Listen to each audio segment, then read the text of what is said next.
Hi there. In this tutorial I'm going to demonstrate how to create a very simple mountain scene like this, as well as add something like the lens flare that you'll see appearing here.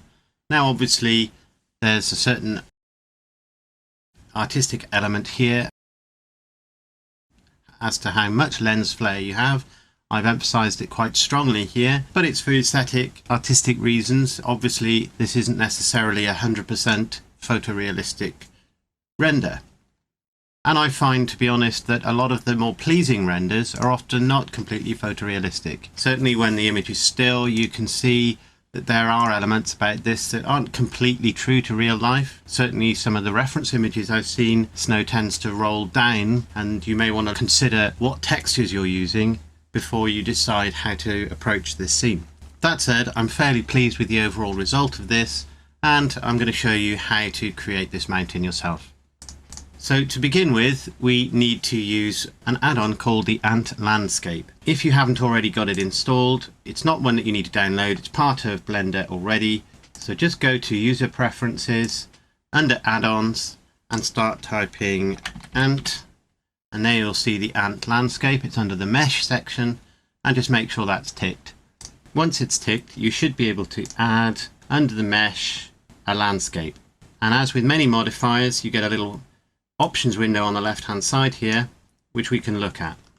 So you can zoom in and move your view around, but if you want to continue to use these options, don't make any changes to the land out here. So the first thing is, it's going to need to be fairly high resolution if we're going to represent a landscape, and for another reason, because we're going to use a displacement modifier and we need lots of vertices for that to work. So let's try 128. Now this isn't going to be enough in itself, but we're going to add a subdivision surface on it. We can subdivide it further if we need to. The size you can do later, or you can do now.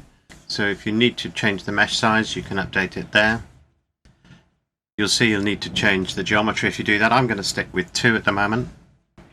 And you can choose different options for the shape of the terrain. You can see we've got a sort of terraced form of terrain there. I'm going to stick with multifractal. It looks pretty realistic. And you can use different bases. And I think Verona is quite good. I quite like the ridges, and we'll go with this one. But perhaps we need a little more height on it, so we can increase it there. So once you've got the mountain looking something like what you want, go with at least 128 subdivisions, and then we can just rescale the mountain to how we want it, and the options will disappear from the left hand side. You don't necessarily need to change the scale, but I find that easier. Now in edit mode, I'm going to select all of the edges. The only reason I'm doing this is because I did an animation and I wanted to make sure that the squared off edges were out of sight. I've turned on proportional editing with O, and now I'm going to drag them down. And you can see it just gives me a rounded edge. And then just select a few random vertices going around the edges, particularly the corners. And that will just give a bit more randomness to it. And you can see the corners are now pretty much out of sight. So the next thing we need to do is look from above, go into edit mode, make sure all the vertices are selected, and then press U and say project from view bounds. So that's now very simply unwrapped the whole thing, and we'll very quickly just put a very basic texture on. I'm doing this all in cycles, by the way. You can do it in Blender Internal, but obviously many of the material settings will be different. So this is a cycles tutorial. So I'll just say new over here, and we'll just put a very simple image texture on it to begin with, and we'll select an image. I think the one I used was this one here, mostly because of the color of it. And we can see that it's been very simply applied. Now you can tile that differently if you want to. You notice because I've got quite steep sides here, that the sides haven't mapped so well, but those sides aren't really going to be visible. So I'm not too worried about that. Part of the reason I selected this is because it had some larger patches in it, and I knew they would stretch down the vertical sides, which would help to get that idea of snow filling in gullies that pass down the surface of the rock. So that's applied a very basic material. I'll add a simple light now. It's just a sun lamp. Doesn't really matter where it is in the scene, but looking from the front, I think I'm going to rotate my land, have it something like that.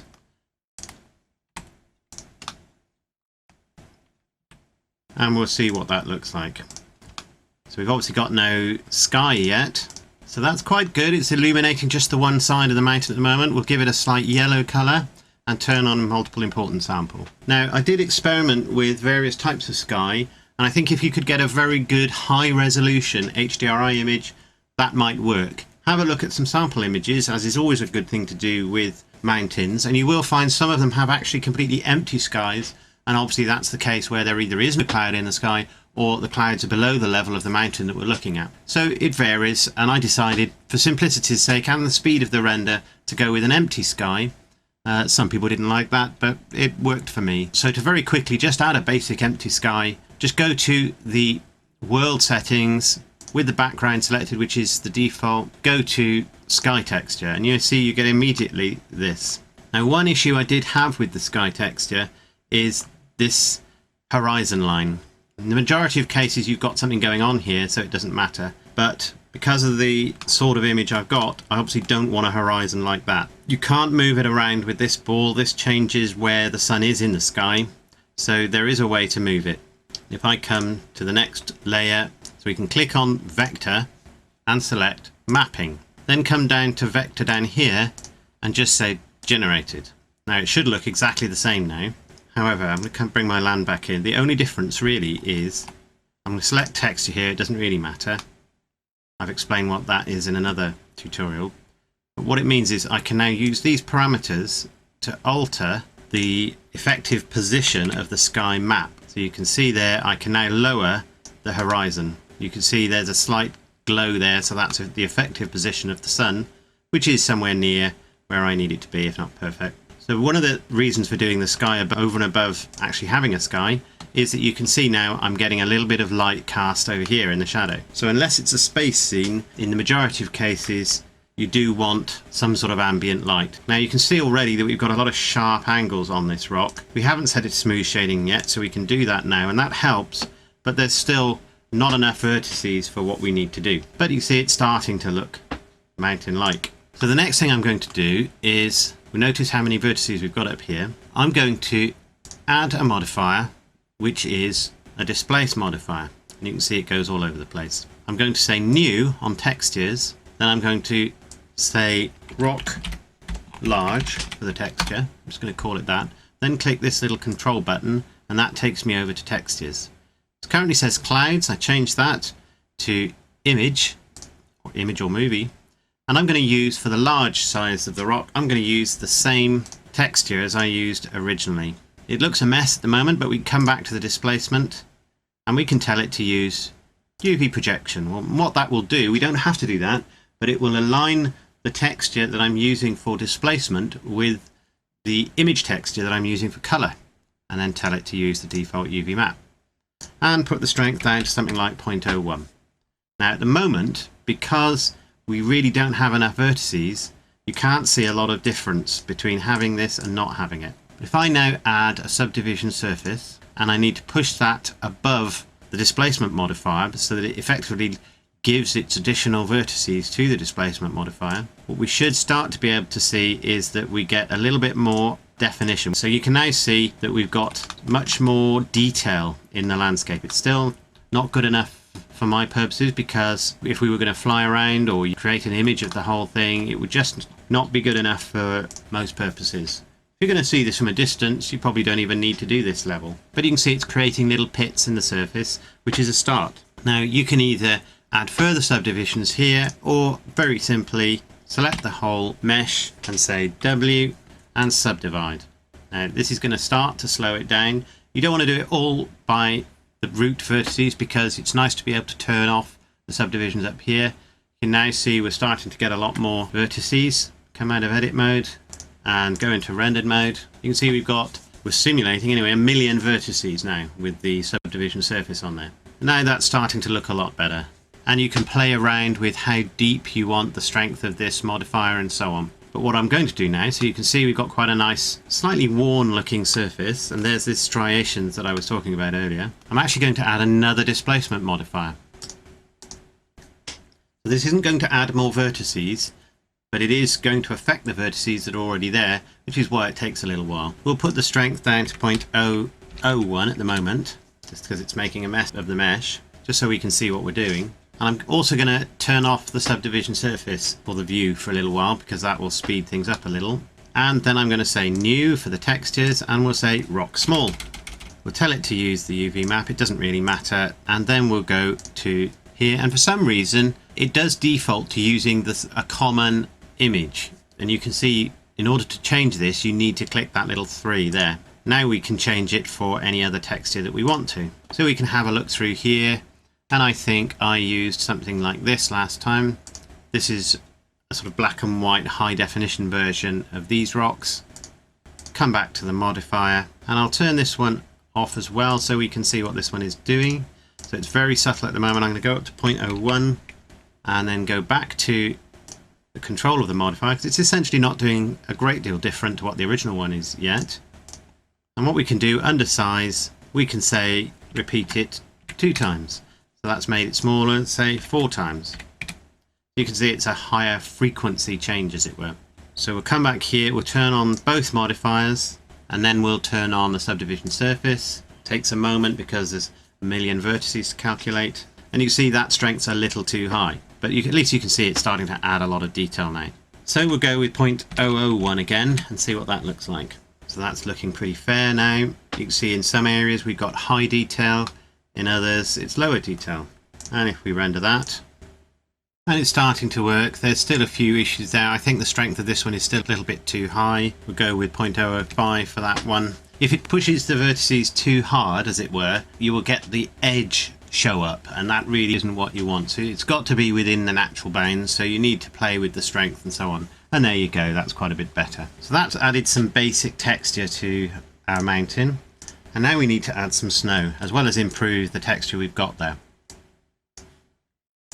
So I've opened up a new window and go to the node editor. Make sure this little sphere is selected and this little cube is selected. This tells it that we're playing with the materials on an object, and this tells us that it's the materials we're changing. So at the moment we've got a simple image texture feeding into a diffuse, and that's what's output into the material. So first of all, very few materials have no glossy in them at all. So we need to add a mix shader and drop that there, and then add a glossy shader. We'll put that there. Make sure that it's set to white, because it tends to only be metals and a few other strange materials that reflect light in anything other than white in terms of the base glossiness. And connect that into the other side of the mix shader and set this to something like 0.01, and we'll go with the default roughness to start with. So we'll zoom in somewhere and see what that looks like. So we can probably afford to go a little higher on the glossy. If I turned it all the way up here, you can see it becomes very shiny. But there's one last thing we need to do to give this just a little bit more texture. And I'm going to take the original image, and I'm going to plug that into displacement. So it's another form of displacement. Now you can see it's a bit over the top to start with, and we'll add a math node, plug that in there, set it to multiply, and turn the number down, which turns how extreme this modifier is. So you can see there that that's, without it, it's very smooth and polished. With this modifier, we've just got a little bit of extra detail added into the surface. And you could, of course, mix textures as well, which is especially useful if you've got textures which aren't big enough to cover everything. What we might also want to do is add some kind of color modification. I'm adding a gamma node here, drop that into there, and as we turn that up, you can see it gets darker. And I want the difference between the snow and the rock to be quite high, and that's why I'm doing that. And obviously you can put other nodes in to affect the color. So that's our base rock done. We now need to add the snow on top of that. So this is still a color effect. We're going to use the color itself to decide whether or not there is snow here. Now you can use the same texture, or you can use a different one. It doesn't really matter, it's up to you. We'll try it out with the same texture to begin with. So first of all, I'm going to add a color ramp, and I'll put that there and plug this texture into there. Then I'm going to add a mix shader, and I'll put that there. But I'll bring the color ramp down here. Just move these nodes around a little bit. Could group them, of course. I'm going to make another set of textures. So I'm going to set this over to 1 at the moment, which is why it's gone black. I'm going to add another image texture. I'll just copy this one to start with, but I'll change the texture for a snow texture. I'll now add another diffuse shader. I could plug this in up here, but there is quite a bit of difference between the material of snow and the material of rock, so this gives me a bit more control over it. I'm going to plug my snow into there. Now I could just plug that straight into there like that, and there's snow. What I want to do, of course, is I need some reflectivity, some glossiness on this snow. So I'm almost replicating the same setup up here. You could just copy it, in fact. And I think the snow is probably a little bit more shiny than the rock, but not too shiny.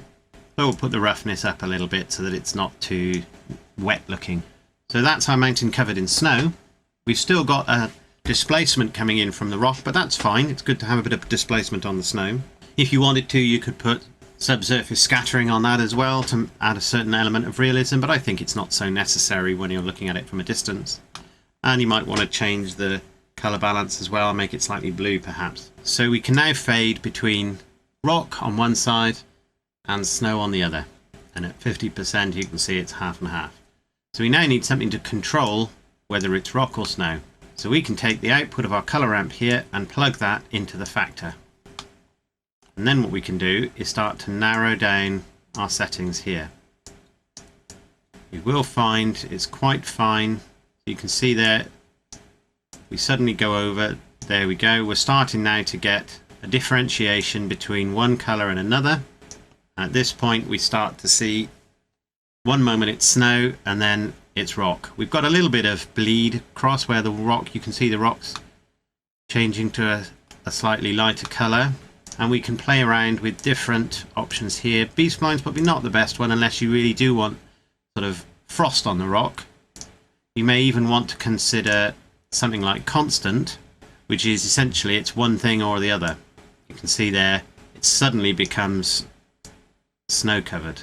Where these pointers are determines how much, but you need to find that right place, which is where it just starts to, where the texture itself flips from one to the other. If necessary, you can change these base colours to narrow down on it. And every time you do this, you'll get a slightly different distribution of snow. And what you might want to do is brighten the snow up here by turning the gamma down. So you can see that's a much whiter snow now. I think the rock's possibly a bit shinier than it needs to be. So that really is all there is to creating a very basic mountain simulation. At a glance that looks pretty impressive. You can obviously render this at more passes, but that is 25 passes and you can see it's already not very noisy. There's a couple of other things I'm going to show you, and the first one is about the sun. You can see how this shadow is very fuzzy. For an empty sky like this with a relatively bright sun, that's not right, and actually even if you don't notice it, your brain tells you there's something wrong here. That's actually what you would get with a very overcast sky. So we'll turn the size down to 0.01, and now we start to get much sharper shadows. That actually highlights the detail a lot better and makes it much more convincing. So that's one thing we can do. We can play around with the colour of the sun. Maybe it's a bit too yellow.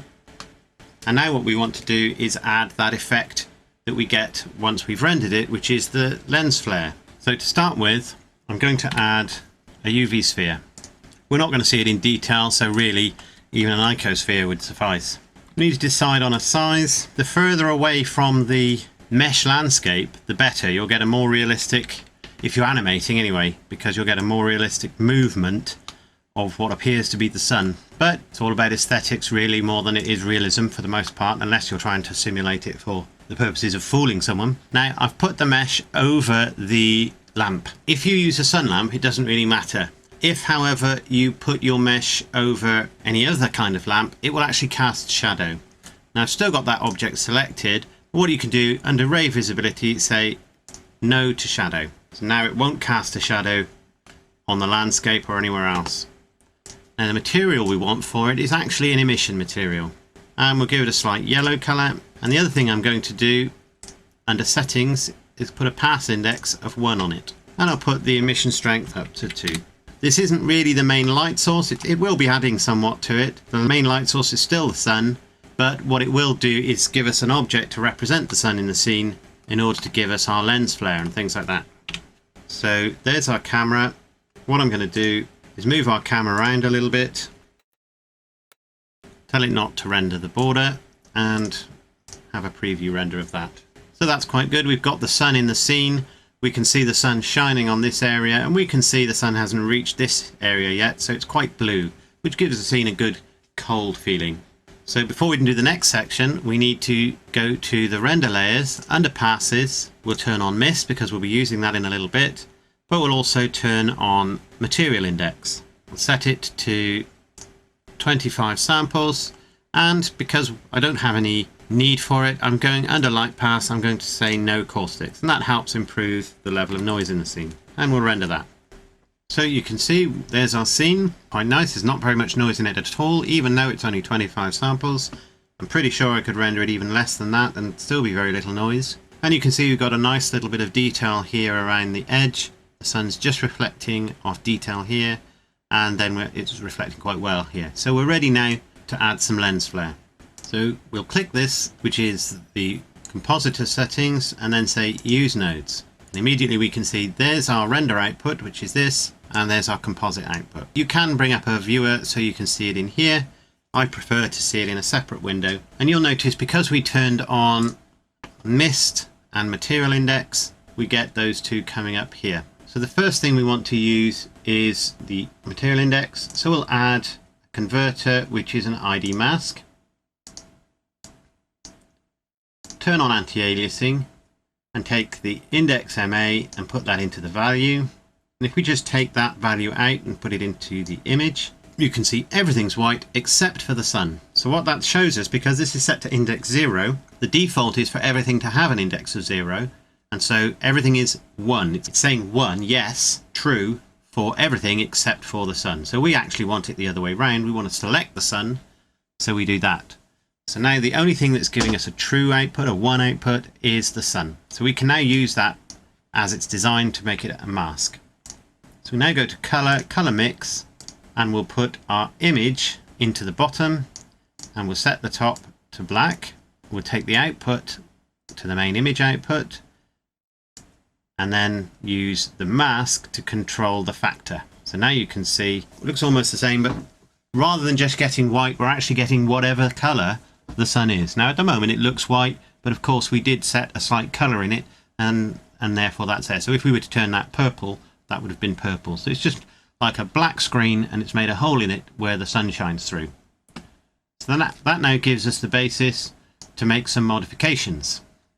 So we can now add a filter, which is a glare filter, and add that in there.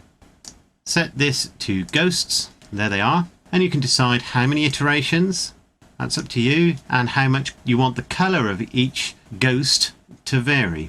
I like to have a good bit of variation on it. Sort of simulates having lots of different lenses. Now the mix, if I take that down to -1, you can see the effect disappears. If I take it up to 1, the original image disappears, but my lens flare is the only remaining thing in the image. It's up to you what you do. I'm going to leave it like that, but what I will do is add a gamma node, and I'm going to brighten this up, perhaps not quite that much, just a little bit. And this will allow me to vary how bright that is later on. So that's just my lens flare.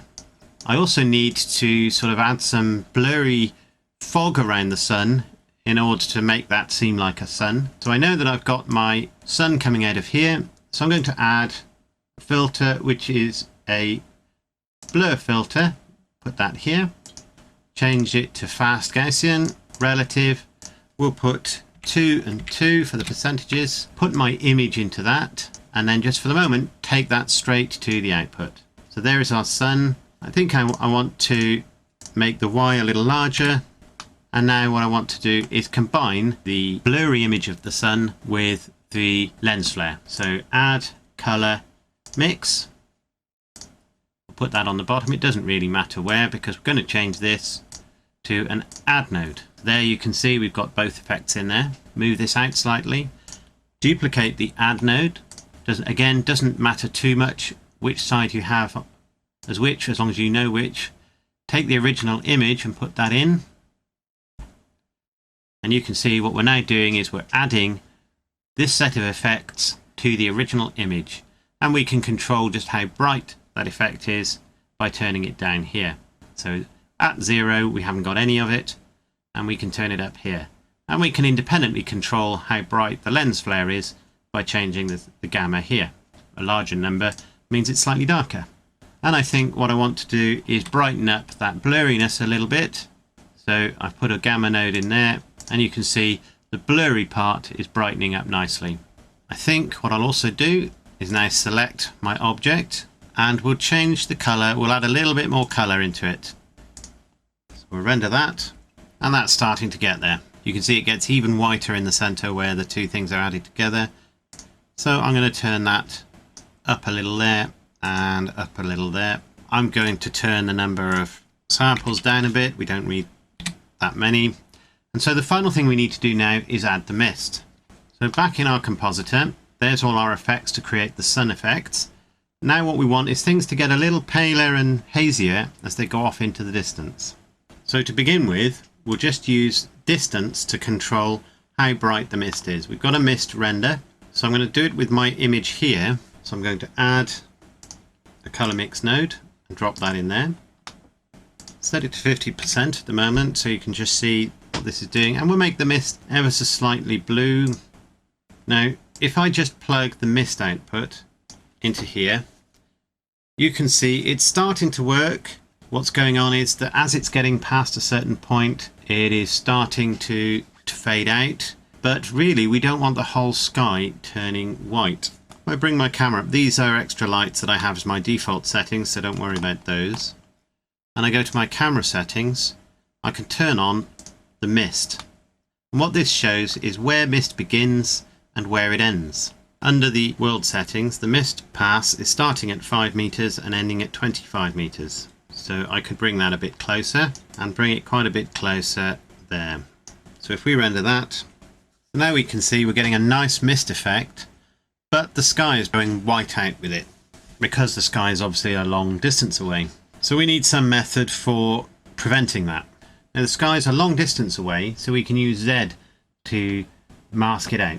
So if we add another math node, set this to multiply, and we'll set this to a small value, 0.002. We then put the Z value into that. Then we add another color mix node. We take the output of our mist mixer, which we're going to change in a minute because it's obviously the mist's a bit heavy at the moment. Put that into one side. Take the original image, put that into the other side, and then take that and feed that back into our node setup. And then take the output of our divided down really Z value and put that into the factor. Now to begin with, the sky's gone white, so that's obviously got maximum mist, and the mist has disappeared from down here. So we swap them over. Now it's obviously doing something with the sky, but it's gone black. That's to do with the way Z works. But if we click clamp up here on multiply, we now get that working. Now if you get a bit of an edge like that, which I did, there's something we can do about that. Under filters, add a dilate erode node. Put that into the Z and set it to a distance of 1 or 2. You can see 2 is a bit high actually, so 1 is pretty close. We can set it to a feather value, and distance 2 seems to be fine. That's pretty good. And now we can change the amount of the mist. We can change the color and darkness here, and we can also add a math node into the factor, change it to multiply, put the mist into it, and we can then turn the mist down. And you can see the mist retreats into the distance, so with very little mist at the front, and it starts to become more visible in the distance. That's just a subtle amount of mist, and it adds quite a bit to the scene. So explaining those nodes again, Z tells Blender how far away things are. This creates very large numbers, so we multiply it by a very small number, such that the only pixels which give a deflection are those that are very far away, such as the sky. Everything else shows up as very close.